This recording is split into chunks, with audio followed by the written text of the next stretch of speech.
and we never got anything. We probably won't get anything unless I decide to use excessive strength and force where we would be, frankly, unstoppable. But I won't do that. Okay? Now everyone's saying, oh, good. That's probably the biggest statement I made, because people thought I would use force. I don't have to use force. I don't want to use force. I won't use force. All the United States is asking for is a place called Greenland, where we already had it as a trustee, but respectfully returned it back to Denmark not long ago after we defeated the Germans, the Japanese, the Italians, and others in World War II. We gave it back to them.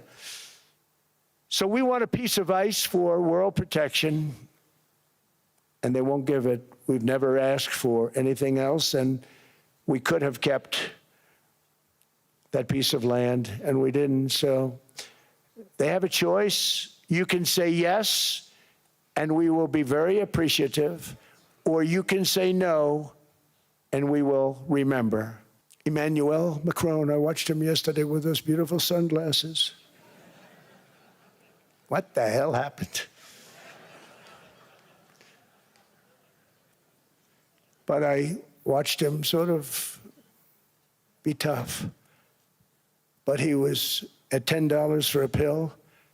And I said, Emmanuel, and I have all the big pharmaceutical companies are in total agreement. It wasn't easy, by the way. They're tough, smart. They've been getting away with this scam for a long time. But they gave it up. But they said, you'll never get the countries to approve it. I said, why is that? Because they won't. They always said, we're not paying any more. Get the rest for the United States. So over the years, they stayed the same. We just went up, up, up. And I mean, we would pay 13, 14, 15 times more than certain countries would. So I said, no, they'll approve it 100%. Sir, you'll never get them to approve it. I said, I guarantee you. But I actually started with Emmanuel, who probably is in the room too. And I like him. I actually like him. Hard to believe, isn't it? And I'll be announcing a new Fed chairman in the not-too-distant future. I think he'll do a very good job.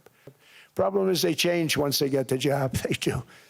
You know, they're saying everything I want to hear, and then they get the job. They're locked in for 6 years. They get the job, and all of a sudden, let's raise rates a little bit. I call them, sir, we'd rather not talk about this. It's amazing how people change once they have the job, but it's too bad. Sort of disloyalty, but they got to do what they think is right. We have a terrible chairman right now. Jerome, too late Powell, he's always too late.